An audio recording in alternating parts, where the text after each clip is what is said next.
వివాదాస్పద వ్యాఖ్యలతో ఎప్పుడూ వార్తల్లో నిలిచే దర్శకుడు రామ్ గోపాల్ వర్మ ఈసారి మెగా హీరో రామ్ చరణ్ పై ప్రశంసల వర్షం కురిపించారు. పెద్ది సినిమాలోని చిక్రీ చిక్రీ సాంగ్ ని ఉద్దేశిస్తూ చాలా రోజుల తర్వాత చరణ్ తన అసలైన మాస్ ఎనర్జీతో కనిపించారని వర్మ ఎక్స్ లో పోస్ట్ చేశారు. సినిమా క్రాఫ్ట్ అంతా హీరోని ఎలివేట్ చేయడానికేనని, వందలాది డాన్సర్లలో చరణ్ తక్కువయ్యేలా కాకుండా బుచ్చిబాబు చాలా సహజంగా చూపించారని ఆయన ప్రశంసించారు. వివాదాస్పద చర్యలతో ఎప్పుడూ వార్తల్లో నిలిచే వర్మ వెండితెరపై ఆయన దర్శకత్వ శైలి ఎంత విలక్షణంగా ఉంటుందో, మాట్లాడే తీరు, ఆలోచనలు వ్యక్తపరిచే తీరు అంతకంటే విచిత్రంగా ఉంటాయి. శివ, అంతం, రక్త చరిత్ర, ఇంకా సత్య వంటి సినిమాలతో ఇండియన్ సినిమాకి కొత్త గ్రాఫ్ చూపించిన ఆర్జీవి అప్పుడప్పుడు సోషల్ మీడియాలో చేసే ట్వీట్స్ కాంట్రవర్సీ అవుతుంటాయి.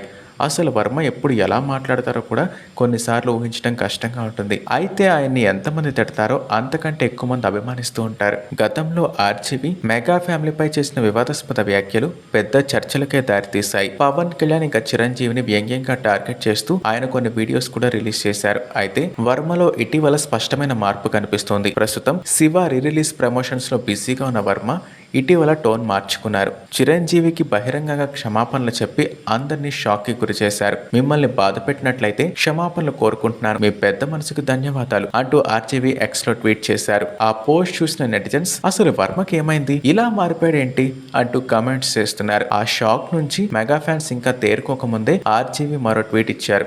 రామ్ చరణ్ ఇంకా జాన్వీ కపూర్ జంటగా బుచ్చిబాబు కాంబోలో తెరకెక్కుతున్న పెద్ది చిత్రానికి ఇటీవల చిక్రీ చిక్రీ అంటూ ఫస్ట్ సింగిల్ రిలీజ్ చేసిన సంగతి అందరికీ తెలిసిందే. ఈ నెల 11న విడుదలైన ఈ సాంగ్ యూట్యూబ్ లో రికార్డులు క్రియేట్ చేస్తుంది. చరణ్ డాన్స్ ఇంకా గ్రేస్ కి ఆడియన్స్ ఫిదా అయిపోతున్నారు. సోషల్ మీడియాలో ఎక్కడ చూసినా ఈ సాంగ్ కి డాన్స్ చేస్తున్న వీడియోలే కనిపిస్తున్నాయి. తాజాగా ఆ సాంగ్ పై స్పందించిన వర్మ రామ్ చరణ్ పై ప్రశంసల వర్షం కురిపించారు.